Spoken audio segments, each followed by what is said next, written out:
Valley's leading news program with meteorologists Adam Joseph, Deuces Rogers, Gray Hall, and Shari Williams. A scary scene in Delaware after two children were struck by a car before it slammed into a house. One of the children is fighting for his life. And police say the driver behind the wheel was just a teenager.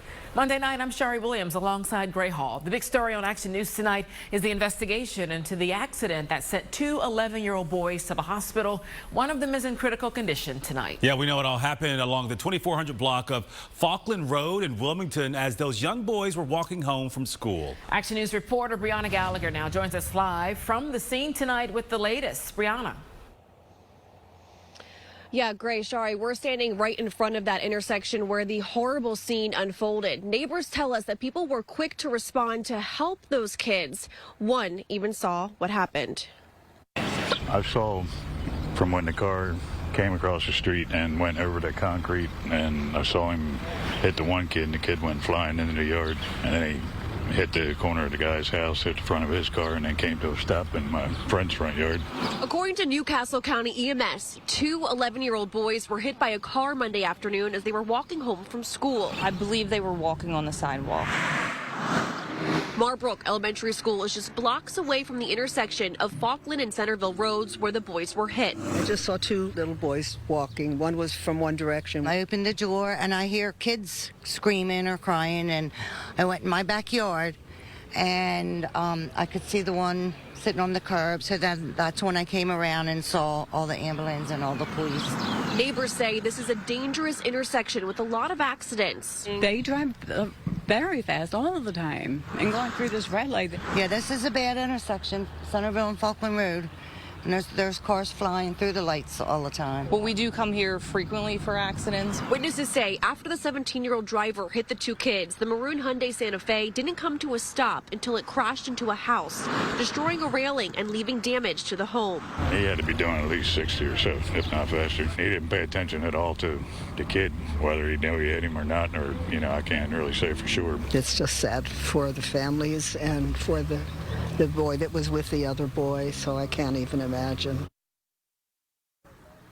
Now, the driver was evaluated at the scene before being taken to the hospital. It's unclear what led up to the crash at this point. Police are asking anyone for more information to please give them a call. We're live from Newcastle County. Brianna Gallagher for Action News at 10 on PHL 17. Shari. All right, Brianna, thank you. Now to our first check of the action for the forecast here at 10 o'clock tonight. The clouds have taken over the skyline as we keep an eye on possible storms overnight. That threat will remain with us for much of the week. Meteorologist Adam Joseph looking into everything for us, and it's about keeping the umbrella, I think, in the car all this week. Yeah, and it's just hit or miss, at certain times over the next several days, so not a washout as we get into tomorrow or Wednesday, but a nice rebound temperature-wise. 57 Saturday, 63 yesterday, 73 today. So after that cool, damp, and cloudy weekend, there was no sun today. There was like a little glimmer here or there, but the temps warmed up and that average is 72, so right on par for this time of year. Today's high temps in the city of Philadelphia, as noted, that's 73, 82 in Richmond, 80 in Charlotte. A lot of warmth down to the south, summer-like levels there. Nashville, Atlanta in the 80s, even Chicago, 70 degrees, 77 in Boston. And the other thing that has responded and moved up is the dew points. 64 degrees right now in the city, 66 in Richmond. Where you have dew points in the 60s or 70s, that's where you have more moisture in the air and it feels a bit more uncomfortable out. There's a couple of scattered showers far down to the south, and the only areas tonight that would see them would be far central southern Delaware or South Jersey, and that nasty squall line in the Midwest with numerous tornado watch boxes and particularly dangerous situation for parts of Oklahoma and also into parts of Kansas. Future tracker 6 in the morning, there you see those light showers down to the south, no big deal. And for the rest of the day tomorrow, those morning showers will leave. It's humid with afternoon sun, temperature of 79 degrees. We'll talk about when the next round of possible downpours and storms will come in. Gray and that full accurate forecast in just a little bit. Look forward to the update, Adam Joseph. Thank you. Be sure to keep the free 6ABC app handy as we go through a bumpy few days this week. You can get updates from our team of meteorologists on when that Rain may arrive to your neighborhood. Plus, check traffic conditions before you leave your house. A teacher in the Central Bucks School District is being investigated tonight by federal authorities. The educator is accused of posting anti-Jewish comments on social media. Action News reporter Caroline Goggin joins us now live outside of Central Bucks West High School in Doylestown with more. Caroline. Well, Shari, this federal complaint alleges that a teacher here at Central Bucks West High School posted anti-Semitic remarks on social media and that the district has not done enough to protect Jewish students who attend the school. Now, the superintendent told me tonight that is simply not true, but ultimately it will be up to the Department of Education to decide. The Central Bucks School District is currently the focus of a federal investigation as the Department of Education's Office for Civil Rights looks into a complaint filed by several parents of students at Central Bucks West. The parents are very frustrated and they're very afraid. Monique Hofkin helps those parents through the process of filing the complaint.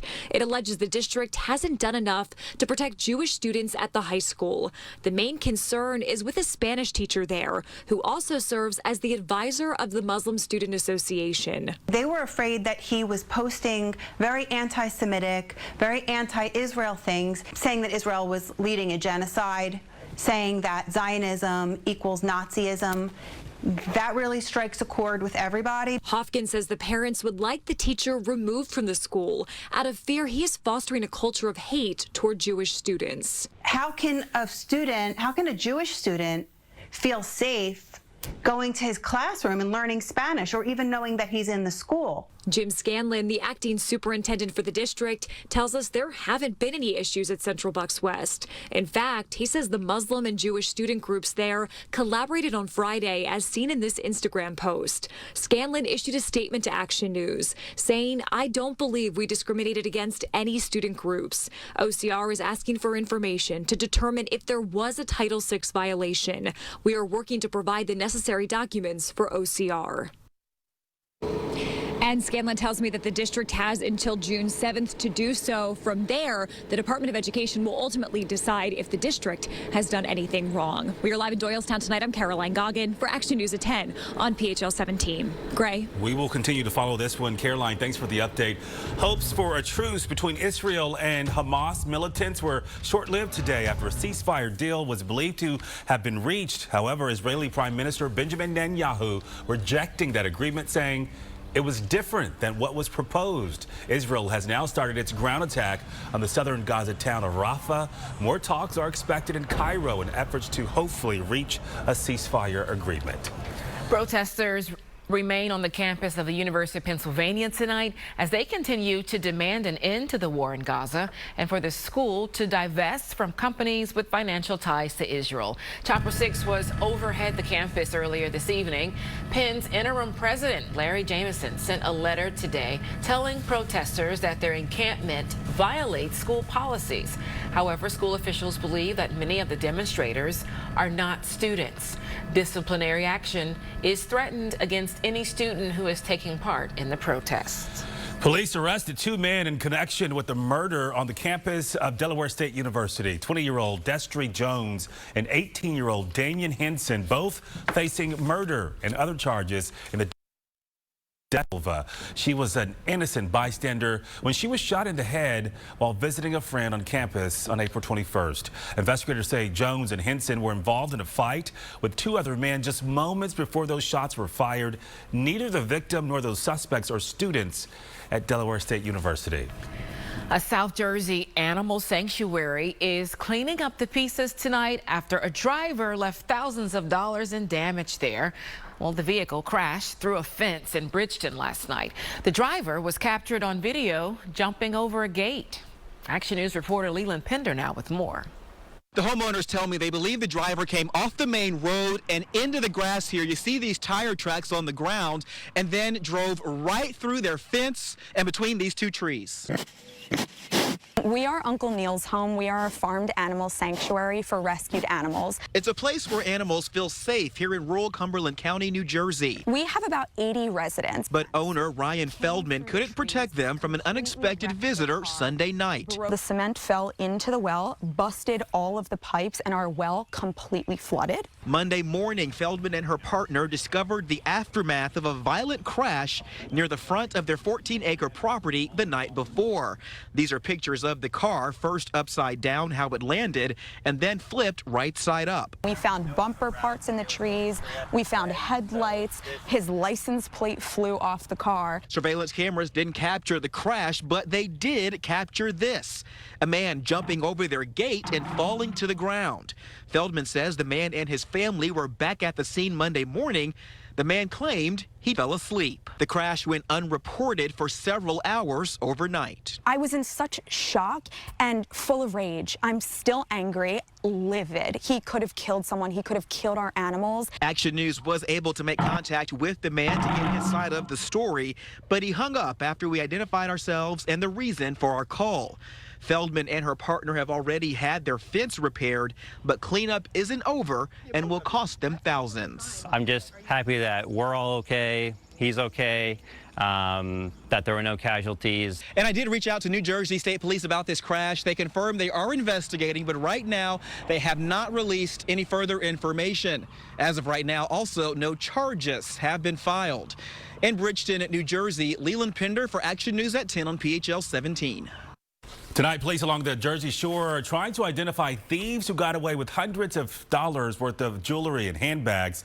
Today, investigators down in Cape May releasing this surveillance video of the break-in at Queen May Jewelry. Police say the thieves made their way inside that store early yesterday morning. Among the items taken was a rare Louis Vuitton truck with the name Jenny Hecht on the side. One of the most iconic food stops in South Philadelphia is about to reopen. Pat's King of Steaks at 9th Street and Passyunk Avenue has been closed for the past several months, undergoing some renovations. The 24-hour spot, though, continued to serve up its famous cheesesteaks out of a food truck. Wednesday, Pat's will reopen, and they even announced that they will be introducing some new items on the menu. New items. Ooh, I heard some in the studio.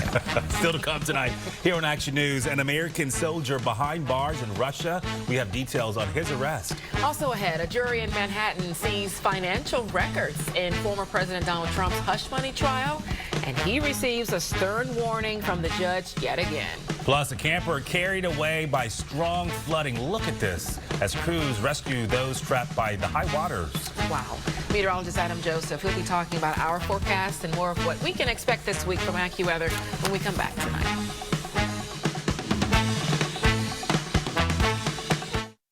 I feel good like I should, like I knew that I would.